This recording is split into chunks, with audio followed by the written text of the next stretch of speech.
Une ouverture pour l'art est une association créée par des artistes. Nous réalisons des podcasts d'entretien réalisés avec des acteurs du monde de l'art. Les liens utiles se trouvent sous nos vidéos. Bonne écoute, n'hésitez pas à nous laisser des commentaires. Merci de liker et de partager. Interview d'Emma Noni par Elena Garcia. Bonjour Emma, comment allez-vous? Bonjour Elena, très bien. Et vous-même? Très bien aussi, merci. Nous nous sommes rencontrés lors des journées des portes ouvertes des ateliers d'artistes de Belleville et j'ai trouvé votre travail plastique intéressant. Et à ce sujet, est-ce que vous pourriez nous parler un peu de vous, de votre parcours, de votre formation? Oui, tout à fait. Alors, je suis née à Paris. J'ai grandi dans le quartier latin et aujourd'hui j'habite dans le quartier de Belleville. Donc je suis vraiment une vraie parisienne, comme on dit. Je suis passée de la rive droite à la rive gauche, de la rive gauche à la rive droite. Voilà, une vraie parisienne. Avec un univers familial, je dirais, assez tourné vers la culture. La culture, c'était assez important. Et d'aussi loin que je me souvienne, j'ai toujours eu un intérêt pour les arts plastiques, pour l'art. Quand j'avais du temps pour moi, en fait, j'aimais fabriquer des choses. Donc j'étais quand même... je crois que mes premiers souvenirs, ils sont dans le faire, en dessinant, en pratiquant les arts plastiques. Donc du coup, assez tôt, je me suis dirigée dans des études artistiques et j'ai passé un bac art plastique, histoire de l'art et art plastique. Et puis après, j'ai fait une année de fac à la faculté Saint-Charles en art plastique, toujours à Paris. Mais j'avais aussi ce souhait de travailler la matière et d'être vraiment dans le vif de la création. Et du coup, je me suis présentée en fait au concours de l'école du Perret pour m'orienter plutôt vers les arts appliqués. Et j'avais ce goût du tissu, donc j'ai suivi une formation en stylisme de mode. En fait, j'ai fait mes études de stylisme de mode à l'école du Perret. Donc, au sortir de l'école, j'ai commencé à travailler comme styliste. J'ai travaillé dans des bureaux de style, pour des marques. Et puis, je me suis aussi un peu orientée dans le domaine de la décoration. Mais c'était toujours un travail qui était pour une entreprise, pour les autres. Et je sentais en moi qu'il y avait ce désir et ce souhait de créer vraiment pour moi et d'avoir toute la liberté possible de création. Et à un moment donné, c'était presque même une question de survie et j'ai arrêté, j'ai décidé de me consacrer à la création. Voilà ce que je fais aujourd'hui. Très bien. Et donc, quelle est votre profession artistique aujourd'hui? Donc aujourd'hui, je suis artiste plasticienne. Voilà, c'est artiste plasticienne. D'accord. Et comment décrivez-vous votre art et qu'est-ce qui vous pousse à créer? Alors, je dirais que mon travail se situe dans le champ de l'art textile contemporain et qu'il est justement à cette frontière entre, qui correspond d'ailleurs un peu à mon parcours, il est à cette frontière entre l'art contemporain et un geste artisanal. C'est-à-dire j'ai vraiment besoin que la main intervienne et que je sois dans la fabrication manuelle. Et par contre, là où peut-être je rattrape l'art contemporain, c'est que je m'affranchis par contre totalement des techniques traditionnelles textiles. Donc je n'utilise pas des techniques comme la broderie, le tissage ou même la couture. m'en suis totalement affranchie, j'en suis totalement détachée. Et par contre, j'ai développé ma propre technique d'assemblage textile en volume en fait. Je rigidifie le tissu et du coup, ça me permet de créer des volumes. Donc, en fait, dans mon travail, le tissu, le textile est à la fois le matériau, le médium, et à la fois le sujet de mon travail. C'est-à-dire que ce qui m'intéresse, c'est d'explorer les formes que le tissu peut prendre, les ondulations, les froissés, les plissés, même les chiffonnés. Donc, c'est comme une sorte de répertoire formel, en fait, qu'on retrouve dans le tissu. Et du coup, ça donne naissance à des sculptures. Ça prend forme aussi de tableaux en bas-relief. Et je peux être aussi amenée à réaliser des installations aussi. D'accord. Très bien. Et vous m'avez dit, vous êtes donc sur Paris? Oui. Et est-ce que vous trouvez que dans votre région, il y a des facilités pour exposer et pour montrer vos créations? Alors, mon installation dans le quartier de Belleville, elle correspond vraiment au moment où justement je suis passée à ce que j'appelle à la création pure. Et du coup, c'est vraiment intimement lié. Enfin, les deux sont vraiment intimement liés parce que du coup, au moment où je me suis installée dans ce quartier, en fait, j'ai commencé à rencontrer plein d'artistes parce que c'est un quartier où il y a beaucoup d'artistes. Donc, j'ai rencontré plein d'artistes. Il y a aussi tout un réseau associatif qui est important. Et du coup, finalement, ces deux choses ont accompagné en fait les possibilités, mes premières possibilités d'exposer. Et oui, donc pour moi, oui, la ville, le quartier m'a accompagnée au démarrage dans ma création. Parce que du coup, il y avait des projets artistiques, du coup j'ai pu exposer comme ça petit à petit. Et puis après, on est à Paris, quoi. Donc à Paris, il y a plein de possibilités. Après, il faut avoir les réseaux. Finalement, des fois, les choses sont assez cloisonnées. Mais oui, non, globalement, je dirais qu'il y a des facilités, oui. Oui. D'accord. Et comment vous diffusez vos créations, en fait? Donc, je participe à des expositions. Oui. Beaucoup aussi aux portes ouvertes, là où on s'est rencontrés, justement. Et puis, alors, ce que je fais aussi, parce que comme je suis sur finalement un domaine qui est assez spécifique, qui est l'art textile. Il y a pas mal de concours en art textile, notamment en France et en Europe. Donc, je candidate aussi. Il y a quelques années, j'avais eu l'opportunité en fait d'envoyer une œuvre pour un concours textile en Ukraine. J'en parle parce que du coup, c'est d'actualité. Et puis, voilà, cette année, malgré la guerre, ils ont réussi à maintenir le concours. Alors, ils ont présenté les œuvres virtuellement, mais en tout cas, voilà, ils ont réussi à maintenir le concours. Je trouve ça super. J'avais envie de parler de ça. Et donc voilà, donc les concours d'art textile, c'est assez important. Et puis après, il y a le réseau sur mon site internet, sur Instagram, voilà. Et est-ce que vous disposez d'un lieu pour créer? Alors, ça, c'est une très bonne question. Oui. Alors, on va dire oui, mais un micro-lieu. Souvent, en riant, je dis que je travaille entre mon lit et ma brosse à dents. Voilà, j'ai un petit espace, en fait.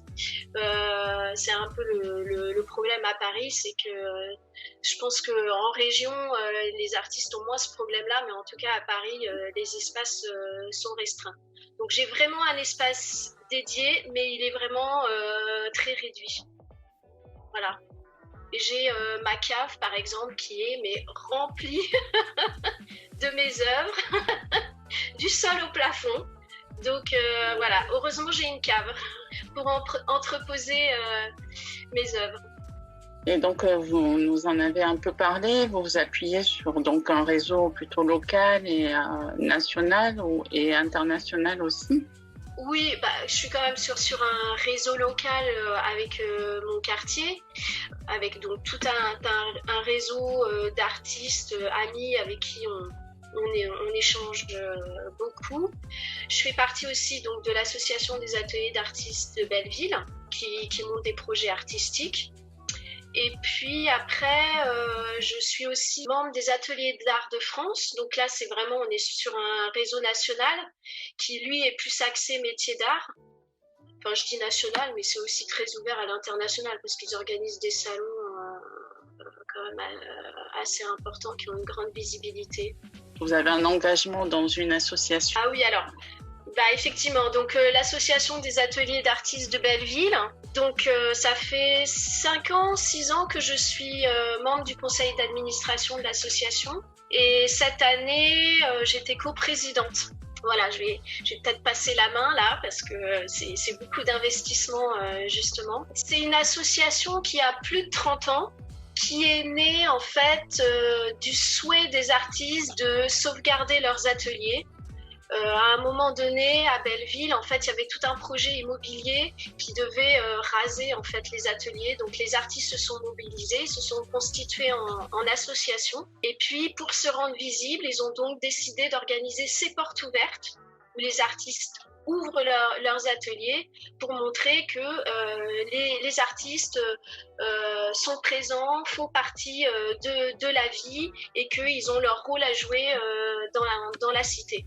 Donc c'est une association qui n'est pas du tout basée sur une sélection de pratiques, mais qui est basée finalement sur des questions territoriales. Il faut que les artistes habitent le quartier pour pouvoir faire partie de l'association.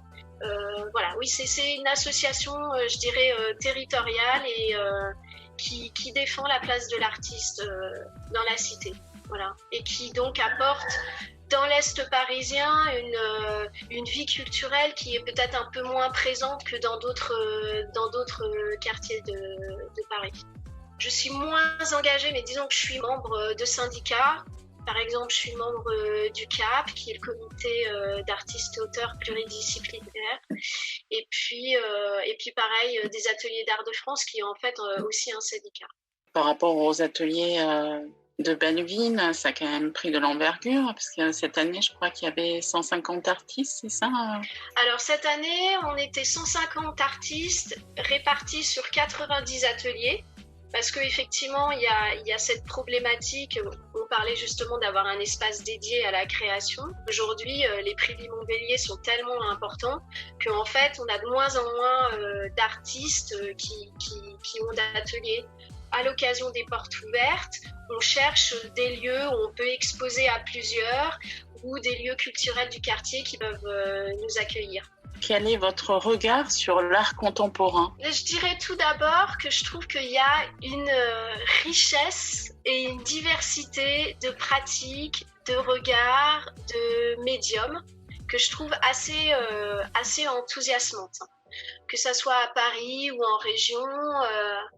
Là, je suis partie il y a quelques temps, on est parti faire avec des amis artistes un parcours d'art et de patrimoine dans le Perche. Il y avait des créations tellement différentes et tellement intéressantes, aussi intéressantes les unes que les autres.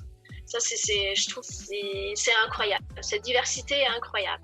Maintenant, je trouve que cette diversité, elle n'est pas suffisamment représentée par les institutionnels qui, je trouve, finalement, vont un peu orienter une certaine vision de l'art contemporain et un peu cataloguer ce qui rentrerait dans l'art contemporain ou pas. Du coup, je trouve que c'est dommage parce que ça réduit en fait le champ des pratiques et finalement, on n'a qu'une vision de l'art contemporain alors que, au contraire, il est très très riche. C'est un peu comme s'il y avait je sais pas, un art d'État un peu, qui pourrait être le seul à être représenté par les institutionnels, en fait. Mais bon, ça, c'est vraiment une vaste question. J'ai vu qu'il y avait plein de livres qui étaient écrits sur ce sujet. Il y a plein de gens qui réfléchissent à tout ça. Tout à l'heure, je pense que c'est quand même l'histoire qui nous dira finalement ce qu'est l'art contemporain. Et nous, on a tellement le nez dedans que je pense qu'on n'a pas assez de recul pour pouvoir en dire vraiment quelque chose. J'ai envie de dire que aujourd'hui, il vaudrait mieux se préoccuper finalement des questions de vie et des statuts des artistes et des artistes-auteurs, et que c'est ça qui est important, en fait. Avez-vous une opinion sur la situation des femmes artistes ? Je suis dans un domaine qui est le champ de l'art textile. Donc la question de la femme, elle est assez importante. Le textile est souvent associé à la femme, au travail de la femme. Donc c'est vrai que je trouve que dans l'art textile, il y a énormément de femmes. Et j'aurais presque envie de dire que c'est presque l'inverse, et qu'on aurait envie qu'il y ait finalement plus d'hommes qui soient dans ce champ-là. Peut-être que ça serait finalement une avancée par rapport à la position des femmes artistes. Globalement, il y a quand même une amélioration. Je pense que les femmes artistes se permettent de plus en plus de pouvoir l'être et de pratiquer un art. Après, je trouve que quand même au niveau de la reconnaissance, ça reste un peu anecdotique. Aujourd'hui, on va nous donner des noms de femmes artistes pour des places, pour des lieux. Bon, c'est un peu... Peut-être que c'est impulsé aussi par le mouvement MeToo, mais bon, ça reste quand même très anecdotique. Bon, il y a quand même eu quelques rétrospectives. Je crois dernièrement, il y avait eu la rétrospective au Centre Pompidou sur le travail de O'Keeffe, par exemple. Mais bon, voilà, ça me semble quand même assez réduit. L'évolution du travail des femmes artistes, il est aussi intimement lié au statut, en fait, des artistes-auteurs. C'est-à-dire, par exemple, aujourd'hui, pour une femme artiste, obtenir des indemnités quand elle est en congé maternité, c'est la croix et la bannière, c'est très compliqué. Donc si déjà on avait des avancées sociales sur ce plan-là, peut-être que ça aiderait aussi à faire évoluer encore plus vite les mentalités. Et pensez-vous que l'art peut ou doit être engagé ? Je pense pas qu'il y ait vraiment d'obligation, en fait, à un engagement. Je dirais que c'est un peu à la mesure de chaque artiste, de ce qu'il a envie de transmettre. Et est-ce que vous faites passer un message par rapport à votre... Justement, en fait, dans mon travail, je vais pas faire passer un message. J'ai plutôt envie de rester sur un travail esthétique ou formel. Peut-être que finalement, en fait, mon travail est quand même engagé parce que intrinsèquement, je vais utiliser un matériau qui, lui, est dit pauvre, hein, que c'est un matériau que je vais aller récupérer à droite à gauche. C'est toujours recyclé, récupéré. Je vais pas du tout utiliser de matériaux. Je me verrai pas utiliser de matériaux polluants, quoi. Donc, de ce point de vue-là, dans la matière, oui, je dirais que par le choix de la matière, je dirais que mon travail est engagé. Mais après, c'est pas ça ce que je vais délivrer en priorité, en fait. J'ai vraiment envie de rester sur un plan formel. Très bien. Et en parlant de messages, quel message aimeriez-vous faire passer pour rendre plus visibles les arts visuels ? Je crois qu'il faudrait déjà commencer par rendre visible déjà le statut d'artiste-auteur. Aujourd'hui, on a un statut qui est méconnu, en fait, par les institutions de l'État. Par exemple, très concrètement, quand vous avez un problème et que vous devez vous rendre pour une démarche à la sécurité sociale, expliquer qu'on est socialement rattaché au régime général, mais fiscalement sur le régime des indépendants, en fait, c'est très compliqué. Les interlocuteurs ne comprennent pas. Donc peut-être que déjà, la première chose, ça serait que les institutions qui doivent faire valoir nos droits, en fait, elles soient déjà informées de quel est notre statut et qui on est vraiment. Ouais, ça me semble assez essentiel, en fait.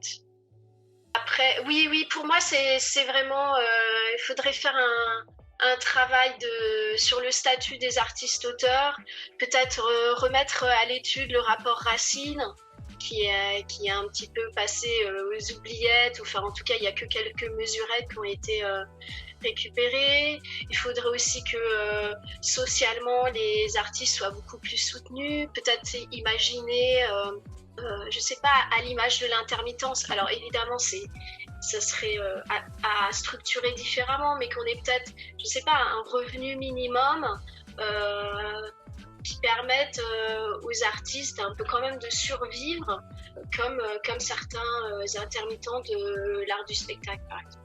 Donc oui, il faudrait avancer socialement pour les artistes. Très bien. Et avez-vous peut-être un message plus personnel sur vos futurs projets ?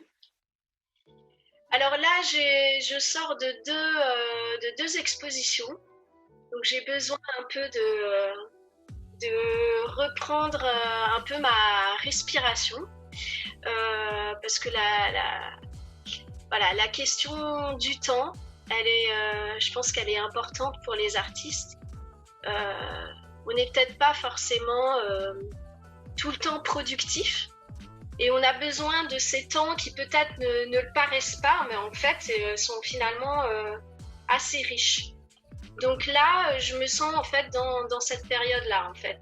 J'ai besoin un peu d'être dans un moment de récupération avant de peut-être retrouver toute l'énergie pour peut-être postuler pour des galeries, candidater à des concours. Là, j'ai envie de faire une formation aux ateliers d'art de France, c'était super. Donc voilà, je suis un peu dans un moment un peu de pause. Et enfin, pour terminer notre entretien, quel verbe ou adjectif pourrait vous définir ? Tout à l'heure, je parlais du temps, à l'instant, je parlais du temps. Je pense que oui, la question du temps, elle est vraiment très importante pour moi. Alors, je ne sais pas comment on pourrait le traduire par un verbe ou un adjectif. De pouvoir avoir un temps pour soi, de prendre le temps de pas être stressé et de pas avoir ce côté du temps des autres qui nous soit imposé, en fait. Que le temps de la création puisse exister en lui-même, en fait. Donc ça, je pense que c'est difficile à traduire. Là, je viens de donner plusieurs phrases. Alors non, je dirais que je suis une personne assez méticuleuse. Voilà. J'aime bien que les choses soient organisées. Je prends plutôt soin de mes affaires, de mon travail. Donc, et puis même dans ma pratique artistique, je veux que tout soit bien fait. Donc, oui, disons, prenons l'adjectif méticuleux alors. Très bien. Je vous remercie, Emma. Merci beaucoup, Elena. Le travail que vous faites avec l'association est vraiment bien de donner la parole aux artistes. Au revoir. Merci. Au revoir.